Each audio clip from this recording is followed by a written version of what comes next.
ಕರ್ನಾಟಕದ ಸನ್ಮಾನ್ಯ ಮುಖ್ಯಮಂತ್ರಿಗಳು ಬಹಳ ದಿವಸದ ನಂತರ ಇವತ್ತು ಈ ಸಭೆ ಕರೆದಿದ್ದಾರೆ. ಎಲ್ಲ ಹೊಸ ಸದಸ್ಯರದು ನನಗೂ ಅವರು ವೈಯಕ್ತಿಕವಾಗಿ ಫೋನ್ ಮಾಡಿದ್ರು. ಅವ್ರಿಗೆ ಮುಖ್ಯವಾಗಿ ಒಂದು ಸಲಹೆ ಕೊಟ್ಟಿದ್ದೇನೆ, ಸೆಷನ್ ಶುರುವಾಗೋಕ್ಕಿಂತ ಮೊದಲು ನೀವು ಈ ಸಭೆ ಮಾಡ್ರಿ ಅಂತ. ಅವರು ಅದನ್ನ ಪಾಸಿಟಿವ್ ಆಗಿ ತೆಗೆದುಕೊಂಡಿದ್ದಾರೆ. ಎರಡನೇದ್ದು ಅವರು ಒಪ್ಪಿಕೊಂಡಿದ್ದಾರೆ, ನಾವು ಸಂಘರ್ಷದ ದಾರಿಯನ್ನು ಹಿಡಿಯುವುದಿಲ್ಲ, ಇನ್ನು ಮುಂದೆ ನಾವು ಸಹಕಾರದ ಹಾದಿಯನ್ನು ಹಿಡಿತೀವಿ ಅಂತ. ನಾವು ಹೇಳಿದ್ದೇವೆ, ನೀವು ಸಹಕಾರದ ಹಾದಿ ಇದ್ದರೆ ನಾವು ಕರ್ನಾಟಕ ರಾಜ್ಯದ ನೆಲ, ಜಲ, ಸಂಸ್ಕೃತಿ, ಭಾಷೆ, ನೀರು, ಜಲ ಅಂದರೆ ನೀರನ್ನೇ, ಇದರೆಲ್ಲದಕ್ಕೂ ಸಂಬಂಧಿಸಿದಂತೆ ನಾವು ಕರ್ನಾಟಕದ ಜನರ ಹಿತದೃಷ್ಟಿಯಿಂದ, ಕರ್ನಾಟಕದ ಹಿತದೃಷ್ಟಿಯಿಂದ ನಾವು ಸಂಪೂರ್ಣವಾಗಿ ಸಹಕಾರ ಕೊಡ್ತೀವಿ ಅಂತ. ಮತ್ತು ಫೈನಾನ್ಸ್ ಡೆವಲ್ಯೂಷನ್ ಬಗ್ಗೆ ಮಾತಾಡಿದ್ದಾರೆ, ಅವರಿಗೆ ನಾವು ಕ್ಲಾರಿಫಿಕೇಶನ್ ಅನ್ನು ಕೊಟ್ಟಿದ್ದೇವೆ. ಫೈನಾನ್ಸ್ ಕಮಿಷನ್ ತೀರ್ಮಾನ ಮಾಡ್ತದೆ. ಇದು ಫೈನಾನ್ಸ್ ಕಮಿಷನ್ ಸಿಸ್ಟಮ್ ಮೋದಿ ಸರ್ಕಾರ ಬಂದ ಮೇಲೆ ಆಗಿಲ್ಲ, ಇದು ಬಹಳ ಮೊದಲೇ ಆಗಿದೆ. ಅದರಲ್ಲಿ ಸಾಕಷ್ಟು ಚರ್ಚೆಗಳಾಗ್ತಾವೆ, ರಾಜ್ಯದ ಜೊತೆಗೆ ಚರ್ಚೆ ಮಾಡ್ತಾರೆ. ಮೊದಲ ಪ್ಲಾನಿಂಗ್ ಕಮಿಷನ್ ಮಾಡ್ತಾ ಇತ್ತು. ಈಗ ಸಾಕಷ್ಟು ಸಂಗತಿಗಳು, ಸೈಜು ಇತ್ಯಾದಿ ಎಲ್ಲರ ಜೊತೆಗೆ ಚರ್ಚೆ ಮಾಡಿ ಮಾಡುವಂತಹ ಪ್ರಕ್ರಿಯೆಯನ್ನು ಮೋದಿ ಸರ್ಕಾರ ಬಂದ ಮೇಲೆ ಮಾಡಿದೆ. ಈ ಸರ್ತೆ 0.67% ಕರ್ನಾಟಕ ಡೆವಲ್ಯೂಷನ್ ಜಾಸ್ತಿ ಆಗಿದೆ. ಹಾಗಾಗಿ ಮತ್ತು ಇದರ ಜೊತೆಗೆ ಇನ್ಫ್ರಾಸ್ಟ್ರಕ್ಚರ್ಗೆ, ಅದು ರೋಡ್ ಇರ್ಬೋದು, ಮತ್ತು ಗ್ರಾಮೀಣ ರಸ್ತೆಗಳಿರ್ಬೋದು, ಅಥವಾ ನೀರಾವರಿಗೆ ಸಂಬಂಧಿಸಿದಂತೆ ಇರ್ಬೋದು, ರೈಲ್ ಇರ್ಬೋದು. ರೈಲಿಗೆ ಮೊದಲು 500, 600, 700 ಕೋಟಿ ಕೊಡ್ತಾ ಇದ್ರು. ಈಗ ನಾವು 8,000 ಕೋಟಿ ಕಟ್ಟಿದ್ದೇವೆ. ಕಳೆದ 10 ವರ್ಷದಿಂದ 8,000 ಕೋಟಿ ರೂಪಾಯಿ ನಾವು ಕರ್ನಾಟಕಕ್ಕೆ ಕೊಟ್ಟಿದ್ದೀವಿ. ಇದನ್ನೆಲ್ಲ ನಾವು ಅಲ್ಲಿ ಹೇಳಿದ್ದೇವೆ ಅವರಿಗೆ. ಹಿಂಗಾಗಿ ಮಹದಾಯಿ ಬಗ್ಗೆ ಹೇಳಿದ್ರು, ಮಹದಾಯಿ ಬಗ್ಗೆ ಲೆಟರ್ ಬರೆದಿದ್ದಕ್ಕೆ ನಾನು ಅಲ್ಲೂ ಹೇಳಿದ್ದೇನೆ, ನೀವು ಸುಪ್ರೀಂ ಕೋರ್ಟ್ನಲ್ಲಿ ನಮ್ಮ ಸರ್ಕಾರವೇ ಕ್ವಶನ್ ಮಾಡಿದೆ, ಗೋವಾ ಸರ್ಕಾರದ ಒಂದು ಆರ್ಡರ್ ಅನ್ನು. ನಾನು ಹೇಳಿದ್ದೀನಿ, ಅಲ್ಲಿ ನೀವು ಸುಪ್ರೀಂ ಕೋರ್ಟ್ನಲ್ಲಿ ಕ್ಲಿಯರ್ ಮಾಡ್ತೀವಿ. ಉಳಿದಿದ್ದು ಎಲ್ಲವನ್ನೂ ಸಹಿತ ನಮ್ಮ ಕಾಲದಲ್ಲಿ ನಾವು ಮಾಡಿದ್ದೇವೆ. ಎನ್ವೈರ್ಮೆಂಟ್ ಕ್ಲಿಯರೆನ್ಸು ನಾವು ಮಾಡಿಸಿದ್ದೀವಿ. ಅದರ ಜೊತೆಗೆ ನಾವು gazette notification ಮಾಡಿಸಿದ್ದೇವೆ, DPR approval ಮಾಡಿಸಿದ್ದೇವೆ.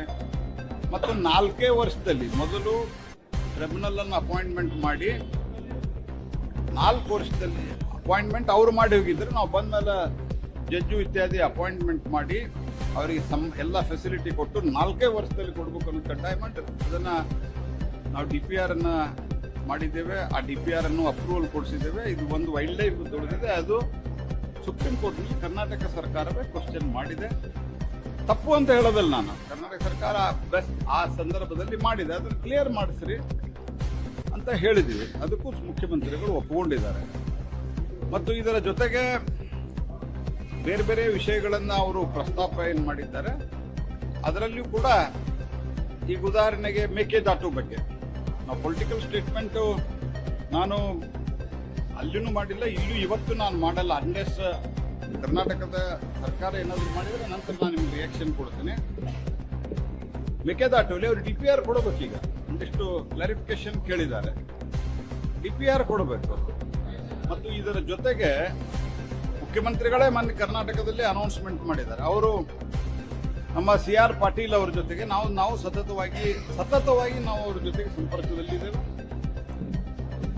Kaveri, Krishna, Godavari ಇದನ್ನು ಮಹಾನದಿಯಿಂದನೂ ಸಹಿತ ಏನು ಎಕ್ಸೆಸ್ ನೀರಿದೆ ಅಲ್ಲಿ, ಈ ಎಲ್ಲ ಸಂಗತಿಗಳನ್ನು ಸಹಿತ ಜೋಡಿಸೋದರ ಬಗ್ಗೆ ವಿಶೇಷವಾದಂತಹ ಒತ್ತನ್ನು ಕರ್ನಾಟಕ ಸರ್ಕಾರ ಕೊಟ್ಟಿದೆ, ಕೇಂದ್ರ ಸರ್ಕಾರ ಕೊಟ್ಟಿದೆ.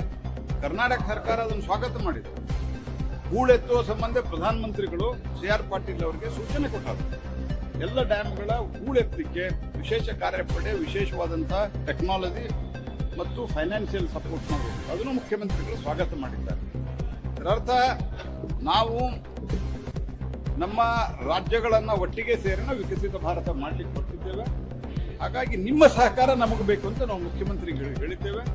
ಅವ್ರಿಗೆ ಹೇಳಿದೆ, ನೀವು ಪೊಲಿಟಿಸೈಸ್ ಮಾಡಿದ್ರೆ, ಜಿದ್ದಾಜಿದ್ದಿ ಮಾಡಿದ್ರೆ ಯಾವುದೂ ಆಗಲ್ಲ, ಒಟ್ಟಿಗೆ ಸೇರಿ ನಾವು ಕೆಲಸ ಮಾಡಬೇಕು ಅಂತ ಹೇಳಿದ್ರೆ ಮುಖ್ಯಮಂತ್ರಿಗಳು ಇದನ್ನು ಸ್ವೀಕಾರ ಮಾಡಿದ್ದಾರೆ. ಸರ್, ಈಗ ಪ್ರತಿ ಬಾರಿ ನಡೆಯುವಂತಹ ಸಭೆ ಅಜೆಂಡಾಗಳು ಆದ್ರೆ ಇವತ್ತಿನ ಸಭೆಯಲ್ಲಿ ಏನು ಅಪ್ಡೇಟೆಡ್ ವರ್ಷನ್ ಬೇರೆ ಹೊಸದಾಗಿ ಯಾವ ಅಪ್ಡೇಟೆಡ್ ವರ್ಷನ್ ಚರ್ಚೆ ಆಗಿದೆ ಅನ್ನೋದು ಅಪ್ಡೇಟೆಡ್ ವರ್ಷನ್ ಅಂತ ಅನ್ನೋದಕ್ಕಿಂತ ಇವತ್ತು ಅವರು ಕೆಲವು ವಿಷಯಗಳನ್ನ ರಾಜ್ಯ ಸರ್ಕಾರ ಏನ್ ಮಾಡಬೇಕು ಅದನ್ನು ನಾವು ಬಹಳ ಪಾಸಿಟಿವ್ ಆಗಿ ಮಾಡ್ತೀವಿ ಅಂತ ಹೇಳಿದ್ರೆ ಕೇಂದ್ರ ಸರ್ಕಾರದಿಂದ ನಾವು ಹೇಳಿದ್ದೇವೆ ಅವರಿಗೆ, ನೀವು ಯಾವುದೇ ಮಂತ್ರಿಗಳು ಮುಖ್ಯಮಂತ್ರಿಗಳು ನೀವು ಬಂದಾಗ ನಮ್ಮ ಗಮನಕ್ಕೆ ತೊಗೊಂಬರ್ರಿ, ಅವಾಗ ಅಥವಾ ಸಂಬಂಧಿಸಿದ ಮಂತ್ರಿಗಳ ಹತ್ರ ಹೋಗ್ಬೇಕಾರ ನಮಗೆ ತಿಳಿಸಿದರೆ ನಾವು 4-4 ಜನ ಮಂತ್ರಿಗಳಿದ್ದೇವೆ, ನಾವು ಕೋಆರ್ಡಿನೇಟಿವ್ ಮಾಡ್ತೀವಿ, ಬರ್ತೀವಿ, ಈ ಅನೇಕ ಸಂಗತಿಗಳನ್ನ ತಿಳಿಸಿದ್ದೇವೆ.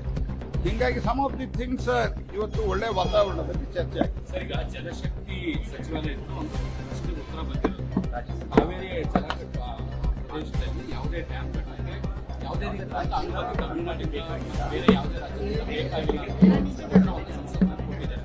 ಸೊ ಮೇಕೆದಾಟುಗಳನ್ನ ಕ್ಲಿಯರ್ ಮಾಡ್ಕೊಳ್ಳಿಕ್ಕೆ ಇದಕ್ಕಿಂತ ಒಳ್ಳೆ ಅವಕಾಶ ರಾಜ್ಯಕ್ಕೆ ಸಿಗಲಿಕ್ಕೆ ನೀವು ಹೇಗೆ ವರ್ಕ್ ಮಾಡ್ತೀವಿ? ನಾವು ಕೇಂದ್ರದ ಸಹಕಾರ ಕೊಟ್ಟಿದ್ದಕ್ಕೆ ರಿಪ್ಲೈ ಬಂದಿದೆ. ಕೇಂದ್ರ ಸರ್ಕಾರನ ಅದು ರಿಪ್ಲೈ ಕೊಟ್ಟಿರೋದು ಪಾರ್ಲಿಮೆಂಟ್ ನಲ್ಲಿ.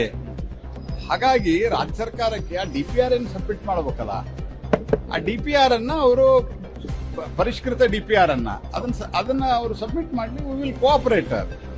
ಮತ್ತು ಇದರ ಜೊತೆಗೆ ಇನ್ನೊಂದು ಸಂಗತಿ ನಾವು ಹೇಳಿದ್ದೇವೆ ಅವರಿಗೆ, ನೀವು ತಮಿಳುನಾಡಿನ ಜೊತೆಗೂ ಏನು ನೀವು ಕರೆದಿದ್ದೀರಿ ಅದನ್ನ ಮಾತುಕತೆ ಮಾಡ್ರಿ. ಯಾಕಂದ್ರೆ ನಾವೇನು ಇದನ್ನ ಯಾಕಂದ್ರೆ ಯಾವುದೇ ಪಾರ್ಟಿ ವರ್ಸಸ್ ಅಲ್ಲ ಇದು. ಆದ್ರೆ ಹಿಂದೆ DK ಶಿವಕುಮಾರ್ ಅವರು ಹೇಳಿದ್ರು ನಾವು ರಾಜ್ಯ ಸರ್ಕಾರದಿಂದ ಎಕ್ಸಿಕ್ಯೂಟ್ ಮಾಡ್ತೀವಿ ಅಂತ, ನೀವು ಅವ್ರ ಜೊತೆಗೂ ಮಾತಾಡ್ರಿ ಅಂತ ಹೇಳಿದೀವಿ ನಾವು. ಸಜೆಸ್ಟೆಡ್ ಅವರಿಲ್ಲ, ಅವ್ರು ಬರ್ತಾ ಇದಾರೆ ಅಂತ ಅವರೇ ಹೇಳಿದ್ರು, ನೀವು ಮಾತುಕತೆ ಮಾಡಿ ಬಗೆಹರಿಸಲಿಕ್ಕೆ ಪ್ರಯತ್ನ ಮಾಡ್ರಿ, ಇಲ್ಲ ನೀವು ಪರಿಷ್ಕೃತ DPR ಕಳಿಸ್ರಿ, ನಾವೆಲ್ಲ ರೀತಿಯಿಂದ ನಿಮ್ಗೆ ಸಹಕಾರ ಕೊಡ್ತೀವಿ ಅಂತ ಹೇಳಿದ್ರು. ಮಹದಾಯಿ ವಿಚಾರದಲ್ಲಿ ಅವ್ರು ಹೇಳಿದ್ದು,